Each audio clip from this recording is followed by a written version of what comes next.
Hello and welcome to another 123 Reg Swift 6. This week I'm going to be talking about 6 questions that you should be asking your web designer. Now, we all want to do it ourselves. We want to think of the idea for the business, to come up with the domain name, to create the website, to set up the email. But realistically, not everyone has all of the time and all of the skills to do everything end to end. So there's a good chunk of us out there that prefer, when it comes to our website, to use a web designer instead. So as we're all using lots of web designers, what are the good questions that you should be asking them before you hire them? So the first thing I think is really important to ask is, can I see your portfolio? And by that I mean, can I see the work that you've done to date? Now, web designers have a really wide range of skills, but they're certainly not equal. Some of them are really good at the design part of web design. Other people are really good at the project side, the build side, and the development side. So you need to understand if what you're looking for matches the skills of the web designer you're looking to use. So the next thing to think about is whether there's anything in their portfolio that you actually take a shine to. Because it could be that you really help your project and you shortcut the length of time you're in development for by picking an example site that they've created before and you asking them to use that as inspiration for your project. So the second question you need to ask your web designer is, will I be able to easily update the site when it's finished? And the key thing here is, who's going to have the keys to the engine? Who's going to be able to get under the hood and make changes to the website? Will it be you or will it be your web designer? Will you be able to do some stuff and your web designer is able to do other stuff? Now this kind of depends on what platform they're making the website using. They might be using a WYSIWYG website editor, something like the 123 Reg website builder, where anyone will be able to make any changes they want to with the website, which means that you will be able to make the change to the site. You won't be reliant on your web designer to do that. It might be that they are choosing, or you both together choose to use a CMS, something like WordPress, in which case you'll probably be able to create and edit pages on your site, but you might need your web designer to change templates and make more fundamental changes to your site. Of course, the final option is if they hand code the site, in which case it's probable that you're not going to be able to make any changes going forwards and you're going to have to rely on them to do everything. And of course, if you are relying on your web designer to do everything, there's two considerations. It's going to take a bit longer to make changes, and it's certainly going to cost you some money as well.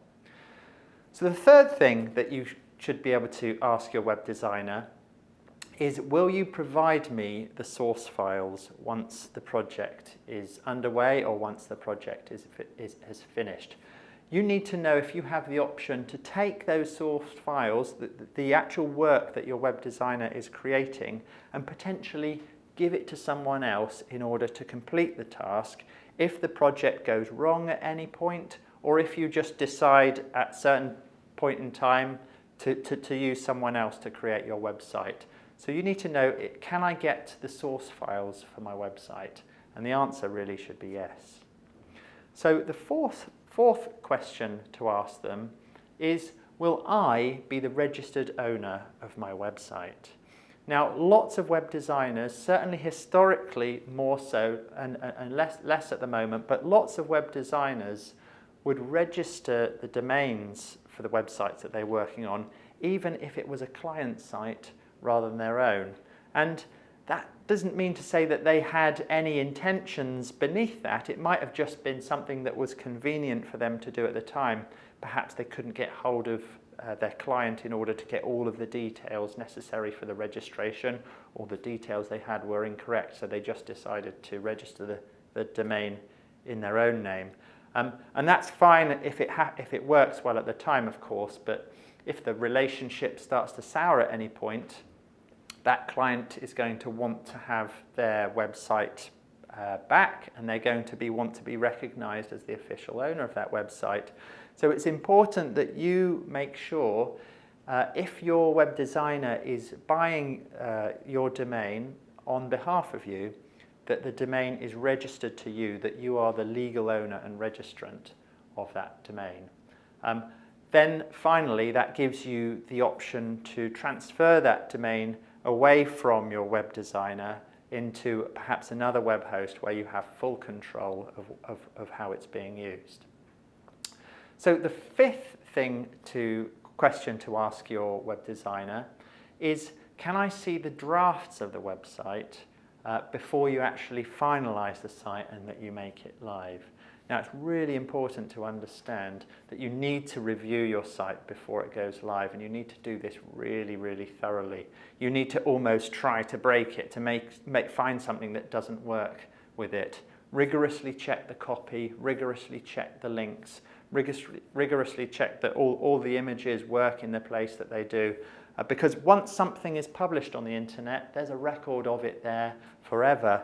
And certainly, if Google crawls your site, and it's content that you're not happy with, or content that's incorrect, or that doesn't position you in the right way, there's the potential that you will not appear for the searches that you want to appear for, or that Google will make an assumption about what you do based on that first crawl, and that will be an assumption that you'll have to overturn over a period of time. So it's really important that you get to see the draft of your website before it actually gets published and it goes live. And the sixth question to ask your web designer is, what SEO techniques will you use on your site?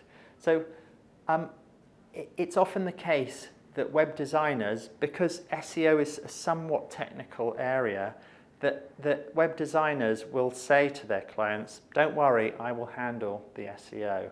And if you are a client, it's important that you know what they mean by handling the SEO. There's lots of things that go into SEO.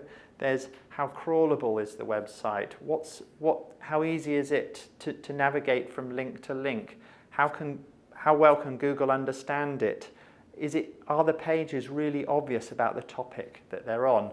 These are all slightly different areas, and it might be that your web designer is very good in one part and not so good in another. So if they say that they are going to look after the SEO, you need to know exactly what that means. Maybe they're just going to take care of getting the website registered with Google Webmaster Tools, and that's all they mean by SEO.